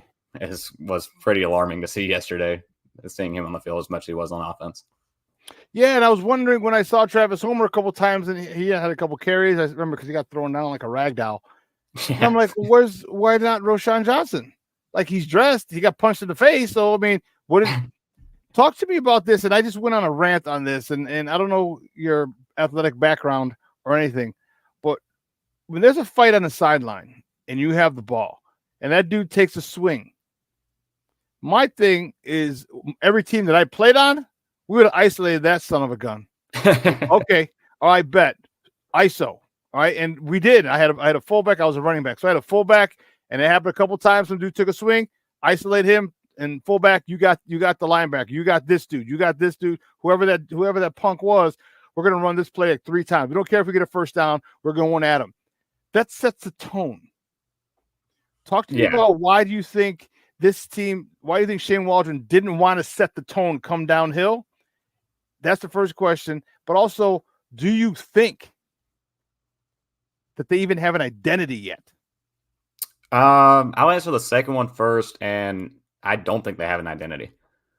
I mean, you look at it, what is their identity? Short passes and, allowing 3 players on the defense to get 10 tackles where you're, behind the sticks, you're not moving the ball downfield, you're running, DeAndre Swift right into the back of your offensive lineman and getting hit behind the line of scrimmage. They do need some sort of identity. What that is going forward, I'm not sure what it's going to be. I keep going back to I want deep balls. You got to take shots. You got to be aggressive with this offense, with the playmakers you have. And back to your first question, I mean, after Roschon Johnson gets punched in the face on the sideline, personally, I'm putting Roschon Johnson in the backfield on the next play and going to get your lick back. I mean, he's a physical, powerful runner. Put him in the backfield and let him, he's already amped up. He's probably not happy after that play. He's just standing there minding his own business in the middle of the scrum. And, Aziz gets up and just clocks him right in the head. So, I would put him in the backfield a lot more. Put these powerful runners in the game because the offensive line's getting no push, and you're getting a dynamic guy like Swift trying to run behind it who can't. I mean, he's not going to make 4 guys miss in the backfield and be able to make a play on it. So one of the things that I'm having an issue with Waldron is, and I love the DeAndre Swift signing. However, yesterday was a physical game, not his type of game. Why do you think they did not put Khalil Herbert in? We've seen Khalil, and I don't think Khalil Herbert's any type of bruiser by any stretch. But when he's a one cut and go, when he cuts and he goes. He's a powerful runner. Why do you think they didn't include him and Roschon Johnson more when that type of game was so physical, and that physical style of play isn't necessarily the best way to use DeAndre Swift? Yeah, I mean, he's out there 66% of the snaps. He played 46 offensive snaps yesterday. And that's just not just that, running back. They're trying to move him around the formation. I can't discredit them. They're trying. They're trying to get DeAndre Swift involved. They paid him a lot of money. They need to get him involved. He had 4 catches this week after having 1 target last week in the passing game. That helps. He should be the guy to where he's the dump off for Caleb Williams. He's the guy that, if you get him on an outside run, he can make a big play on it. But inside the tackles, it's been a trouble for DeAndre Swift the last 2 weeks. And they need to recognize that. They cannot just keep running him inside over and over and over when they're not getting any push on the offensive line. He's not that kind of a back that should go in there and get the hard yards when he needs to get the hard yards. I mean, we saw the touchdown with Khalil Herbert. Like you said, he's not a bruiser back by any means, but still. And a play where Nate Davis is pulling from right guard, trips up, doesn't even make it halfway across the line of scrimmage and falls down. And two guys in Khalil Herbert's face, he's still able to make a cut and get into the end zone for a score. I don't know that DeAndre Swift scores that touchdown. I agree with you 100%. I don't think he scores it at all. And that's the thing that bugs me. And what do you think the issue is with Khalil Herbert? Because they haven't used him. Is it just him? Is it just Shane Waldron, playing his favorites? Because Khalil Herbert, if he was the bell cow, and there's not too many bell cows in the NFL anymore, but like he could get 1,000 yards if you gave him the ball. I mean, we could have a running back like with 1,000, another guy with 600-700 yards. That's running the ball. Why do you think they're not using Khalil Herbert? Yeah, the personnel usage by Shane Waldron was frustrating last week, and it's still frustrating this week. I mean, it's hard to understand the players he's putting into place and the players he's not putting on the field as well. I mean, there's a lot of talent on this team that they need to be utilizing, and not just utilizing in the same way. I mean, even Rome Odunze, last week I only had one catch, and it was even his one catch was a tipped pass he jumped up and caught. They're not using him effectively. He only had 2 for 33 today. Last night was good out of him, and it took a public outcry to get Cole Kmet on the field more than 11 or 20 something snaps he played last week. He finally a lot of usage out of Cole Kmet yesterday, and finished with 4 for 27 through the air. So it was a lot better seeing him get on the field as well. But there's a lot of weapons on this Bears team. They just got to figure out the best way to put them in place and the best way to use each one of them, because they're not just cookie cutter guys. You're not going to put them in and run the same plays over and over with the same guys. Guys, we're joined by Cole Noble from A to Z Sports, who covers the Bears for them. We're talking Chicago Bears football here on Shawn and Maya in the morning on Sports Zone Chicago. But you had all offseason. Yeah. Shane Waldron had the entire offseason to come up with plays. If I were him, I'd be like this. I'd be like a sinister villain in a dungeon thinking about crazy-ass plays that I could put up with all the talent I have around me. Talk to me about how important, or if you think, because I'm livid about it, their lack of playing time in the preseason is affecting this group now. Yeah, I mean, the group looked good, from everything that was shown, playing against a strong defense that, is in Chicago all summer long. And, it's kind of the same thing. We saw somewhat of success during the preseason. It wasn't, anything too crazy, especially compared to what we're seeing now. But yeah, I mean, you obviously always with a young quarterback want to see more reps. And, until he gets those reps, the NFL gave us a gift. Mm-hmm. They gave us the Hall of Fame game. So now we have an extra preseason game besides the Texans, of course, but an extra game no one else has. So now you have 4 preseason games to get Caleb, this offensive line in, and you don't play him in 2. No. I mean, you have a rookie quarterback learning a new system. All these players are learning the system for the first time. There's been issues at the start of training camp with, how this offense looked, the plays that were being, drawn up, and then they show up in the preseason, and then all of a sudden you go into the last game and they take everybody out. And then you go into the regular season and still the offense looks lethargic. No one knows what they're doing out there. The offensive line's horrible. The play calls are horrible. Yeah, I mean, definitely the lack of action in the preseason definitely had something to do with this. And I was very adamant about it. And I was livid.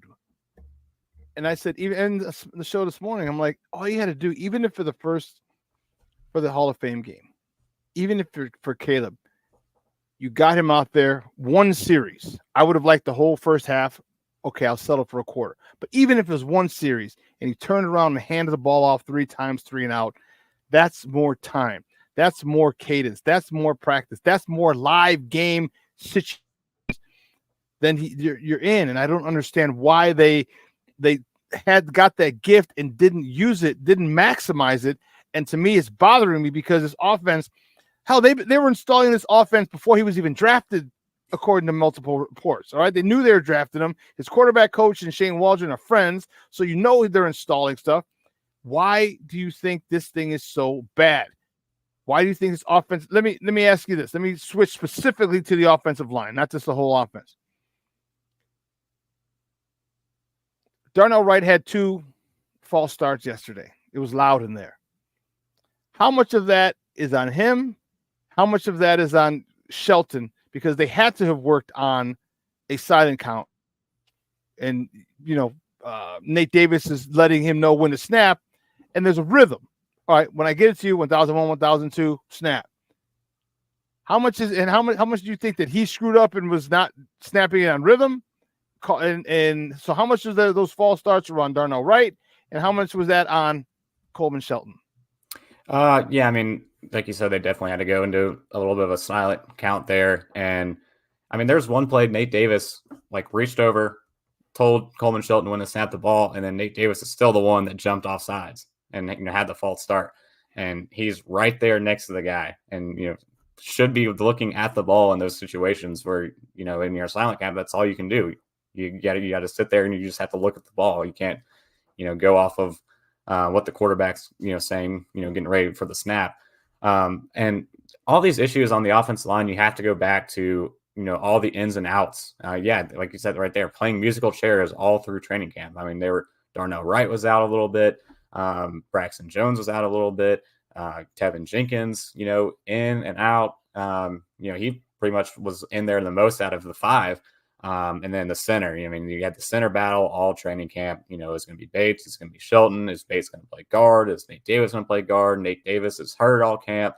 Now he's back in, and they're rotating him in and out in week 1. I mean, there's just a lot of disconnect. They need some consistency, some cohesion on that offensive line. And I mean, reps is the only way to do it. They just have to keep playing with the 5 they have. And, that's why I said, at this point, you can't just say, okay, Doug Kramer, you're playing center. Matt Pryor, we're going to try you at right guard. With Caleb Williams and a rookie quarterback, you can't do that. You just have to keep the 5 you have right now, as bad as they're playing, just because you need some kind of cohesion with that group. So we're going to put the same 5 out there and get Caleb sacked another 7 times and hit 11 times? I mean, why not bring in Doug Kramer? It can't get worse, can it? I mean, yeah, it can. But I mean, at this point, they have to figure it out. These are the 5 that they have to put out there. And, last year playing musical chairs with the offensive line is what hurt, Justin Fields in the unit too. And they just have to grow with each other, the 5 that's out there, and figure things out. And, if it keeps going for another week or 2, then you have to make a move. But right now you have to keep what you have and just hope Coleman Shelton and Nate Davis figure it out on that inside. Well, I won't hold my breath on them figuring it out. So what do you think that Shane Waldron has to do now? Because as I said, Indy's coming. Mm-hmm. Indy's coming. All right. I don't understand how Indy's able to make 3 huge pass plays last week.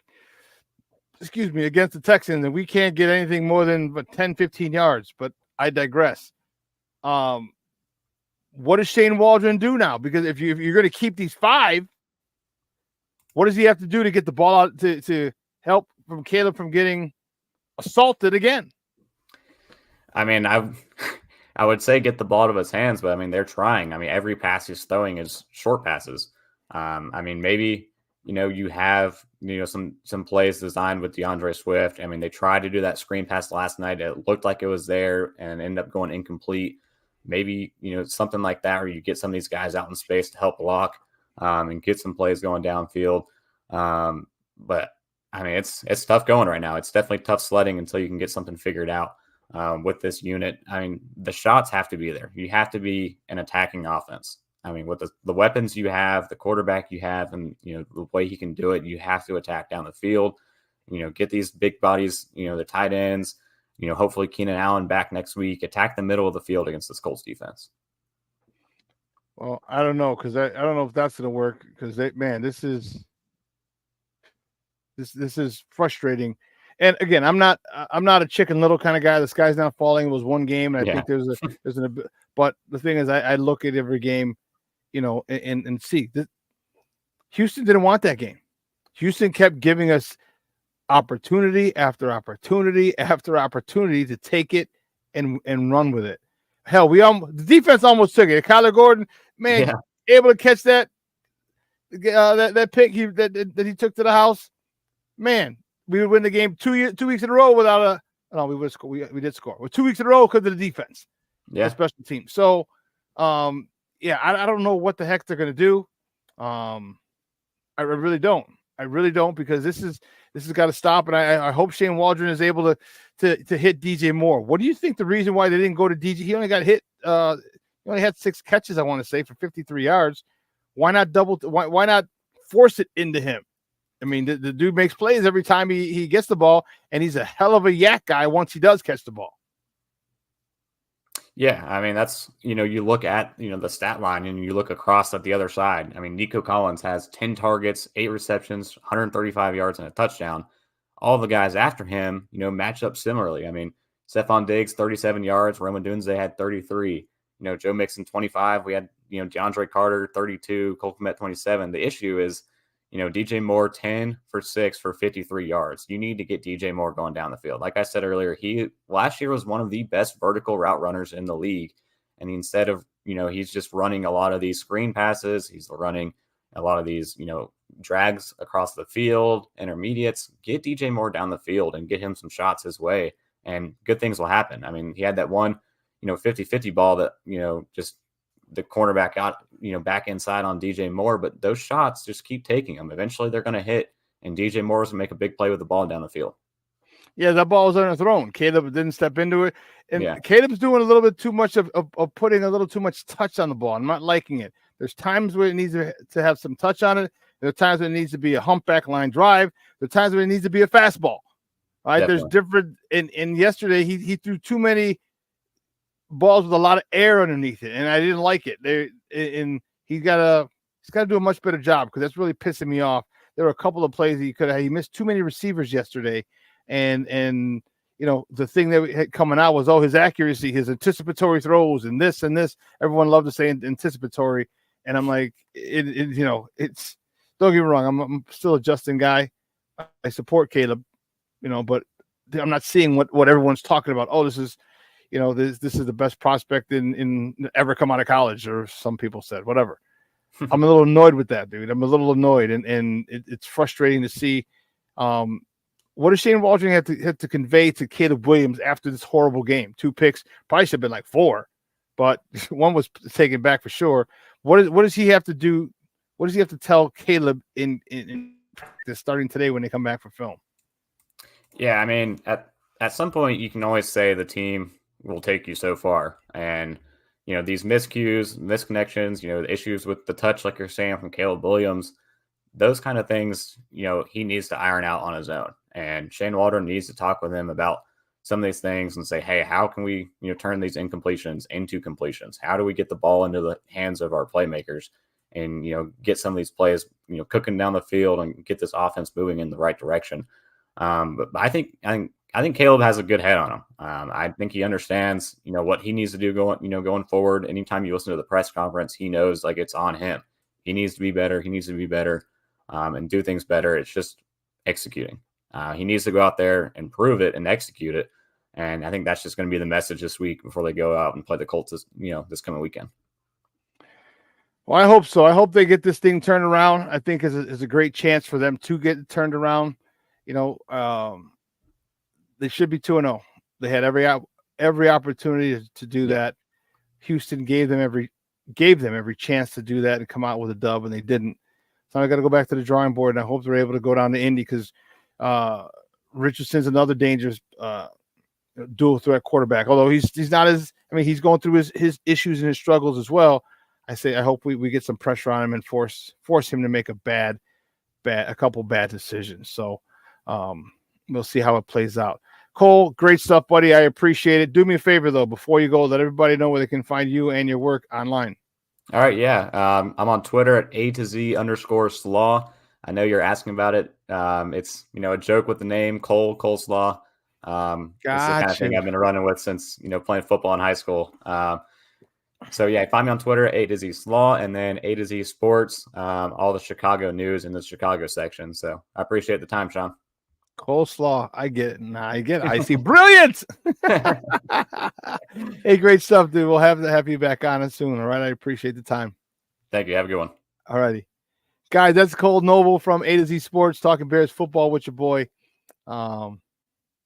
Yeah, interesting. Couple of different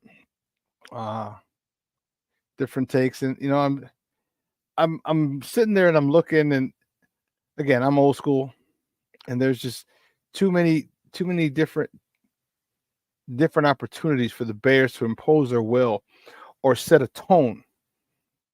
All right. I asked Matt Eberflus last year in a post-game presser what the identity was, and you know, he didn't really give me a straight answer. And I have the same question for him now. What's the identity of this team? Specifically, the offense. All right. The defense is one that flies around and very opportunistic. All right. Takes the ball away a lot. But what is the identity of this offense? All right. If this offense can come up with an identity, you got to get the players that fit that identity. All right. You need to get players. I mean, and I hate to use these guys, but you know, those jamokes up north. All right. You got Josh Jacobs, powerful running back. All right. Their former running back, Aaron Jones, goes to Minnesota. I know he had a fumble yesterday down the goal line, but another good, powerful running back. All right. We do play in Soldier Field in the winter. Like, we're going to need somebody who's powerful, that can break tackles.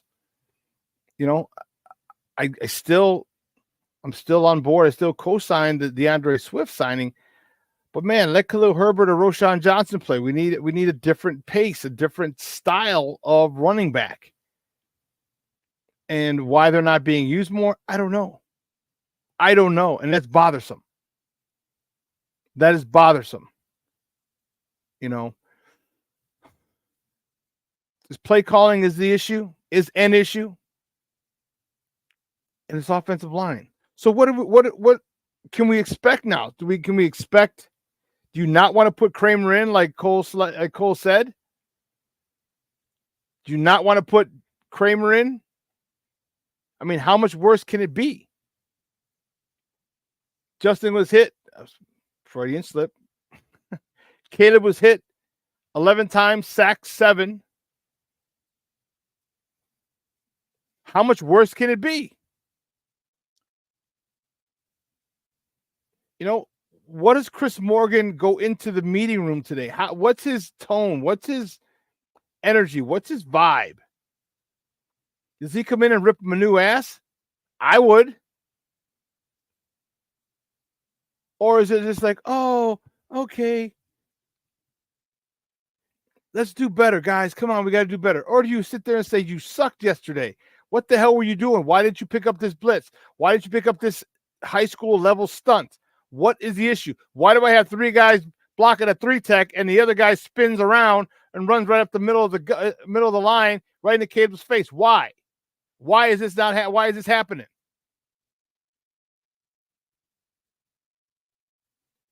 You know, everyone wants to be friends with their players. They want to be friends with their players. And guess what? You're not friends. You got a job to do. And sometimes when you got to put foot to ass, you got to put foot to ass. And I don't know if they're doing that enough at Hallis Hall. Because you're going to get this guy killed. You're going to get this guy killed.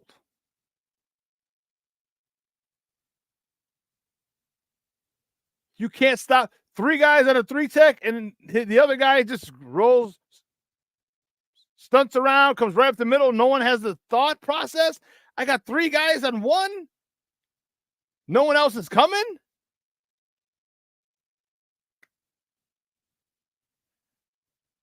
I don't know. It's frustrating. I mean, this is high school stuff. So like Chris Morgan, that's why I'd be pissed if I'm Chris Morgan, the offensive line coach. I'm going in there raising hell and high water. I'm calling everybody out. I'm calling everybody names in that room. Everybody.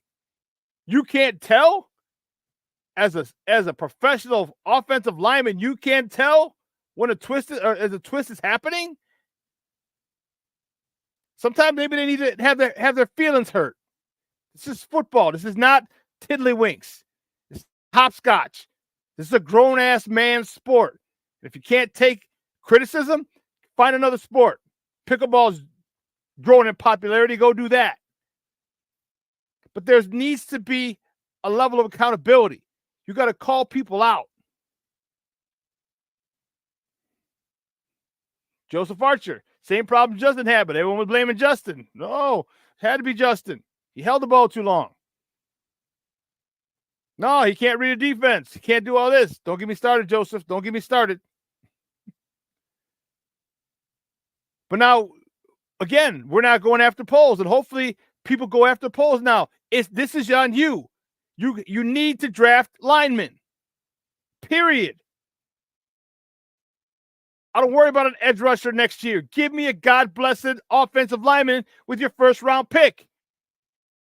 If the Panthers continue to lose what they're doing, they might have the number one overall pick, and we got their second round, which means it's basically a late first-round pick. So give me some guards. Give me a center. It's not like there weren't any good centers in the draft this year. Fritz from West Virginia, the kid from Georgia, the kid from Oregon.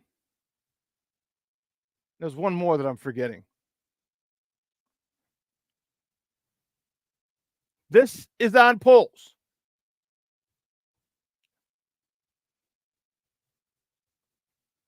If you build this offensive line through the draft, remember, you got rid of James Daniels. You got rid of him. You didn't want to pay him. You let him sign somewhere else. Imagine James Daniels as your left guard. Imagine Tevinjenkins on a right guard next to Darnell Wright. Oh, that's a whole different offensive line, isn't it? That's a whole different offensive line. That's an offensive line with a lot of attitude.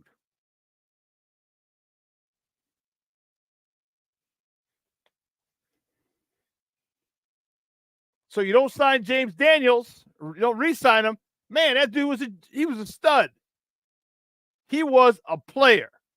A guy that you sit like, man, I could see him at that left guard spot for 10 years.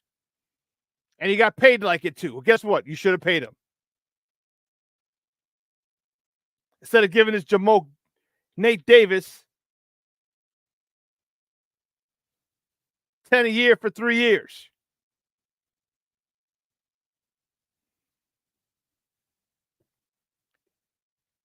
I don't give a damn what type of skill position players we have, how much talent we have in the wide receiver room, how much talent we have in the backfield, how talented our tight ends are. When you get your quarterback hit 11 times and sacked 7, come on, man. Come on, man. Football is easy. Why do people insist on making it difficult? Why do people insist on being the smartest people in the room? Oh, we're going to outthink people. Ryan Pace goes drafts Adam Shaheen out of that online college or some shit, Ashland, whatever.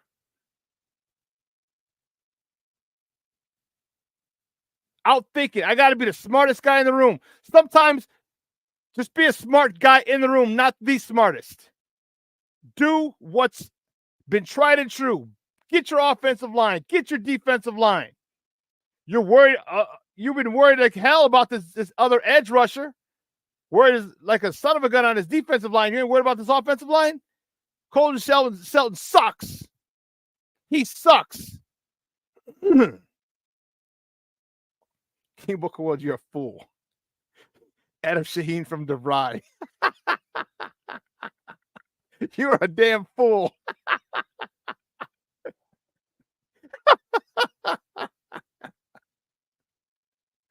Oh, man.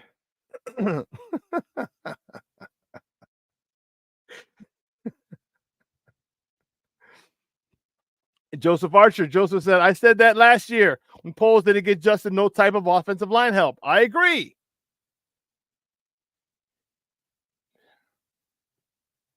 And why do you not see this as a former offensive lineman? Why?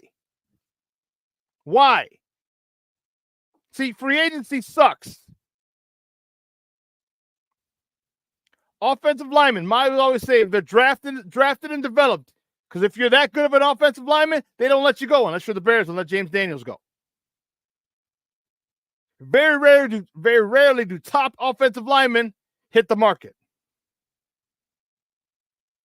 Very rarely.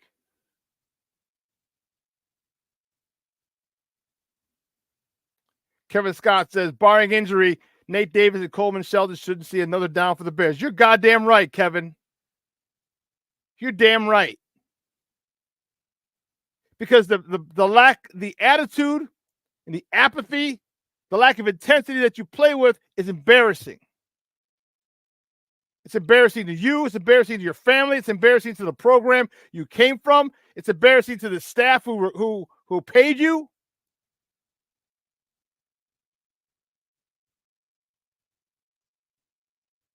You're living a dream, and you don't have the intensity necessary.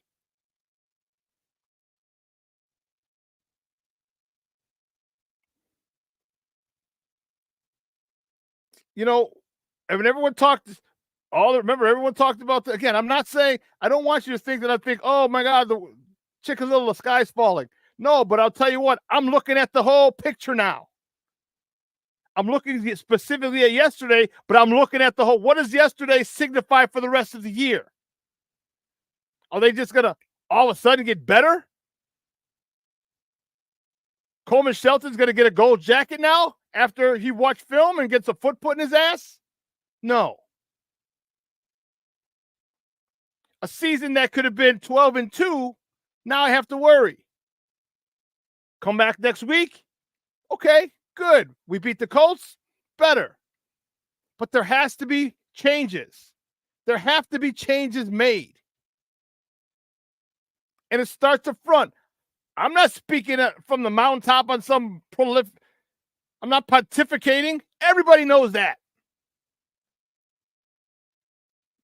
Everyone knows offensive line, defensive line wins games. You don't believe me?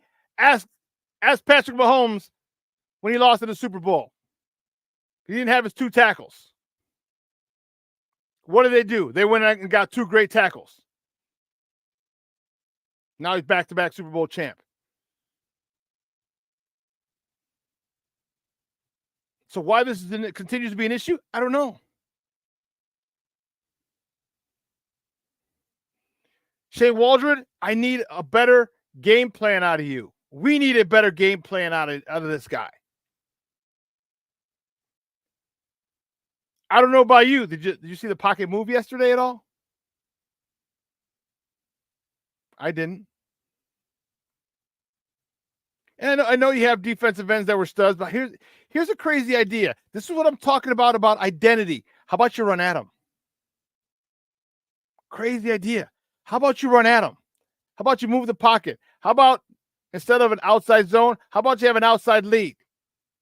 You have a tight end there, boom, you hit him, you let him go, and here comes a fullback right behind him. Crazy. How about you set the tone? Oh, you got good defensive ends? Good. We're running right at them. They did that. People did that when we had Khalil Mack. Remember that? Khalil Mack had some issues when he had a 300-pound lineman coming at his ass.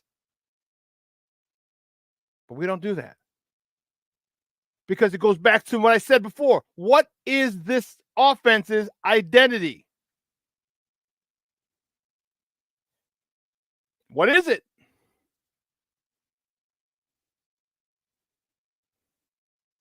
Because I can't tell what it is.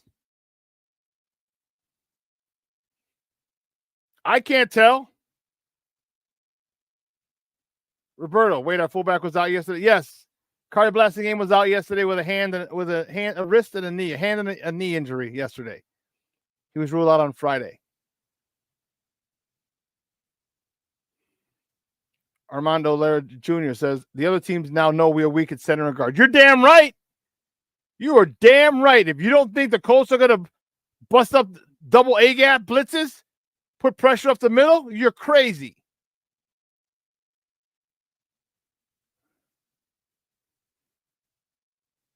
Because that's what I would do.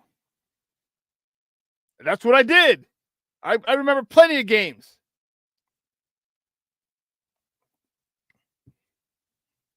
I'll break down film and like, oh, God, this center sucks. This kid's got to know he can barely get the ball back. Snap the ball. His right hand's coming up too slow. Put my best nose guard or my best D lineman on the center. Game over. So if I did it, I was a high school coach. What do you think they're going to do in the NFL? They're going to overload those A gaps. But again, Shane Waldron had the chance to go a lot more power coming downhill, when Nate Davis wasn't tripping over the center. But why not? I need those answers. And if we get credentials for the following game, the week after, that's my question to Eberflus. What's the identity of this offense? I'll ask him again, like I did last year.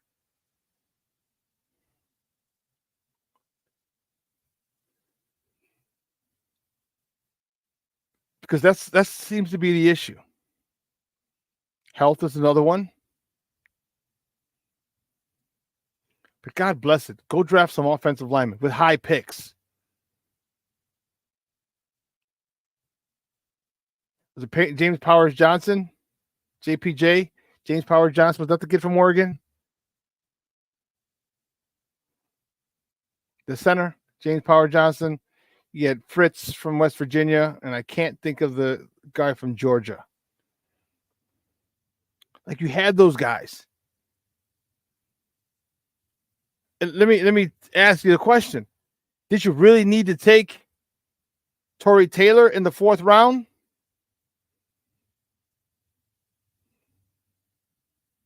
Because as much of a way, would he have been there later? Would he have been you know what I mean? Would he have been there in the 6th round? You jump back in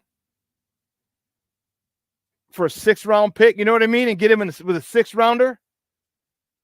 Thank you, Jason. You go, boy. You go, boy. Cedric Van Pran. That's who it was, the kid from Georgia. Zach Frazier, the kid from West Virginia. Zach Frazier was West Virginia. Van Pran was from Georgia, and Jackson Powers Johnson was from Oregon.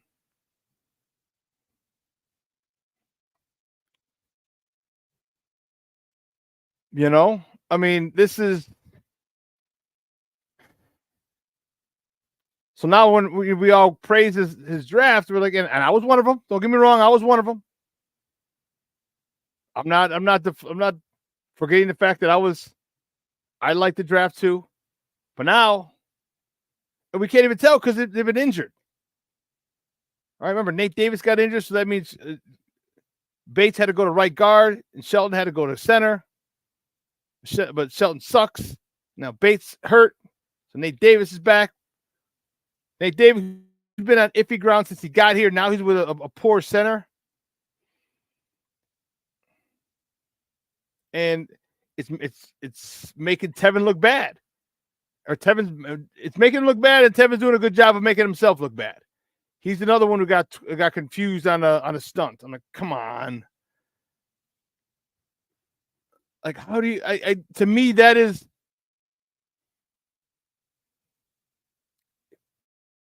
it's unimaginable how you can not in football.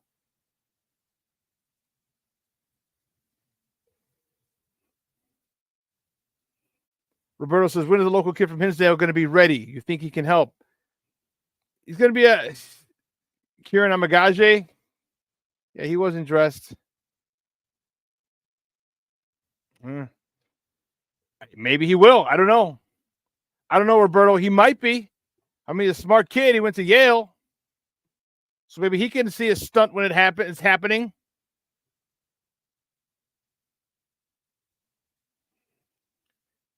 Jason, we're going to be relying on our defense for a while now. They can't play lights out every game. Oh, they're going to have to. They can play lights out. They're going to have to. They gave up 3 points in the second half. And they almost won it with the Kyler Gordon interception. Crazy interception. They almost won it. How about them their apples if he would have won it? If the Bears would have won that game 20-19 because of the pick from Kyler Gordon.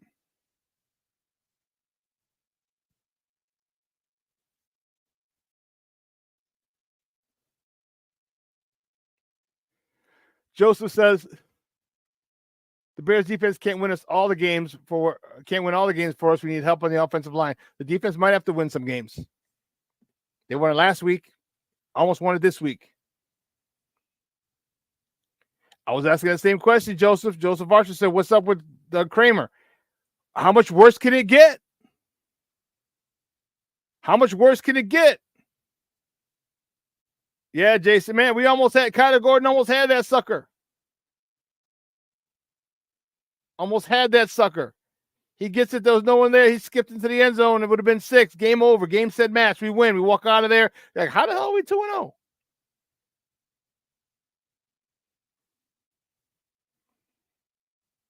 But I love this franchise. And for some reason, we just can't seem to get the offense straight. Even we had studs. Remember when we had Cutler? We had Brandon Marshall. We had Alshon Jeffrey. We had Matt Forte. We had Martellus Bennett. All those guys were going to the Pro Bowl. All those guys were Pro Bowl players. So what do? You give Jay Cutler 7 offensive coordinators in 6 years. New system you got to learn every year. Really? Really?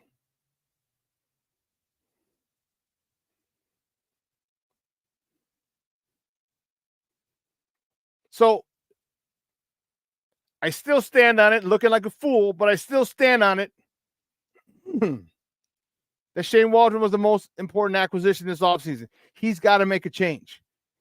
It all starts with him. You got to get these guys in better position to be successful.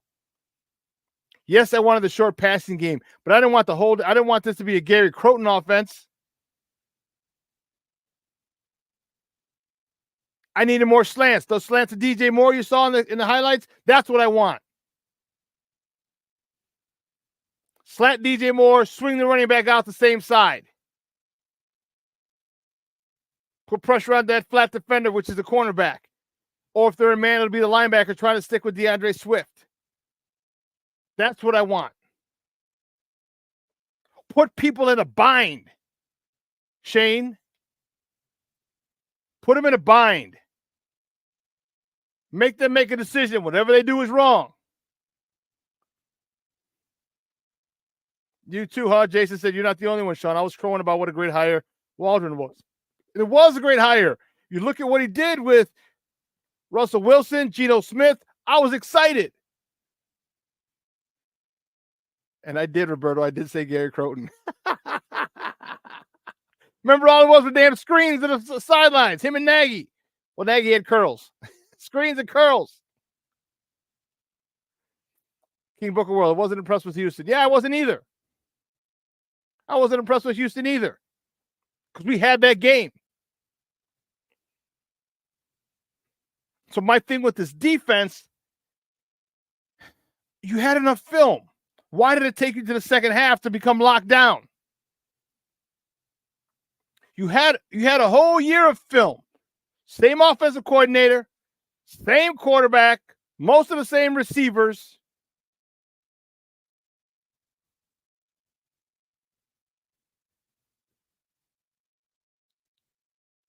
You have plenty of film to watch. Why does it take you to the second half after adjustments are made? I don't know. But I love the adjustments that are made. Don't get me wrong. Because you held them to 3 points again.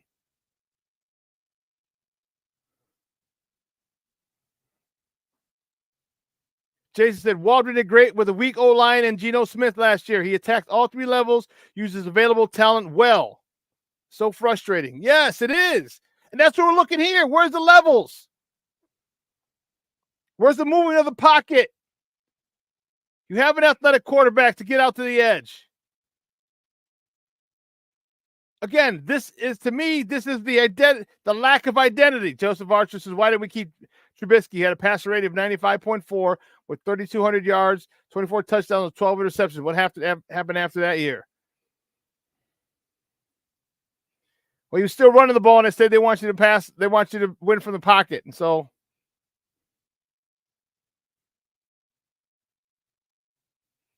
Kevin Scott says, I think the coaching staff deserves a lot more criticism than we're giving them. How about us making adjustments after every series versus half? I agree. Come on, man. You got to come off. The information you're getting, you're looking at a tablet. You can tell what they're doing as soon as you come off. It's not still pictures anymore. Remember when they used to have just pictures? Now you're looking at a tablet and seeing what they're doing. You've got to go to work.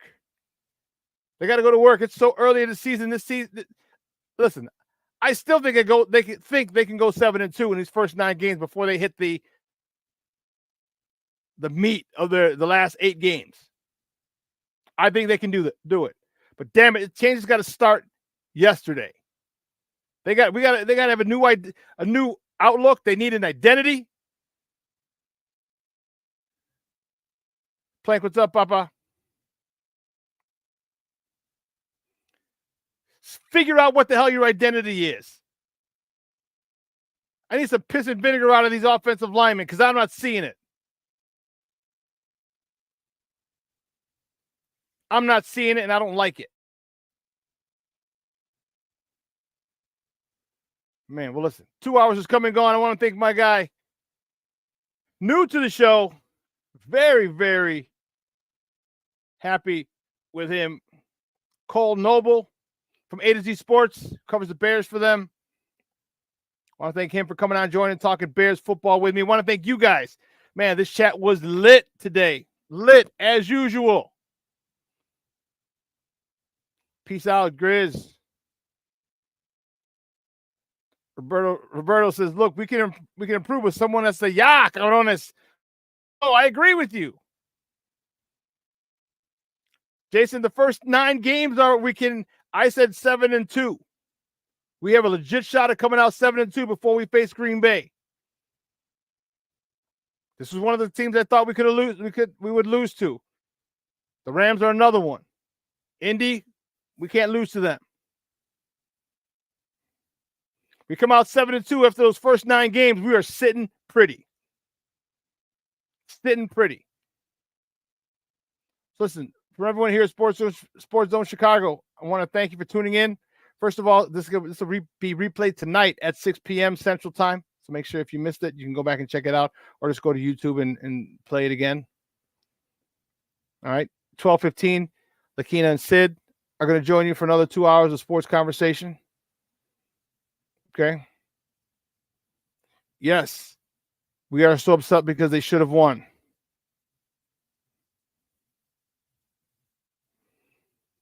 Joseph Archer, all I'm going to say is I was a Justin guy. You're new, and I appreciate you checking us out. So I keep it real here. But I was a Justin guy, and I wanted them to keep him. So, but guys, make sure you excuse me. Make sure you tune in on Wednesday. All right, I'll have more. I'll look at the film. I'll probably have some clips from the game, the replay, and we'll go over them, and we'll talk about them on Wednesdays once I look at the film. All right. So, guys, have a phenomenal day. Make sure you tell your loved ones you love them. All right. The finality of life, of death. I should say the finality of death is powerful. All right. Make sure you have, conversations, text messages. Like, hell, this was a great weekend. I spent time with some old friends. Saturday, my friend from college, I hadn't seen her in a while, came in. Yesterday, I spent time with people from my first grammar school. All right, spend time with people you care about. All right, life moves fast, according to Ferris Bueller. If you don't stop and take a look once in a while, you're gonna miss it. Next thing you know, all you do is see people at funerals, and you say, "Oh man, we should stop meeting like this. We should meet other places. We should meet another time, not just here." And you don't really do it. So make sure you do that, folks. All right, I'm out of here. I got to go pick up the warden from CrossFit. Hey, I appreciate all you sports owners. Thank you so much. Again, I'll be back on Wednesday. This gets replayed tonight at 6 o'clock Central Time right here on Sports Zone Chicago. So for everyone here at Sports Zone Chicago, I'm your boy, the SuperBack. I am out.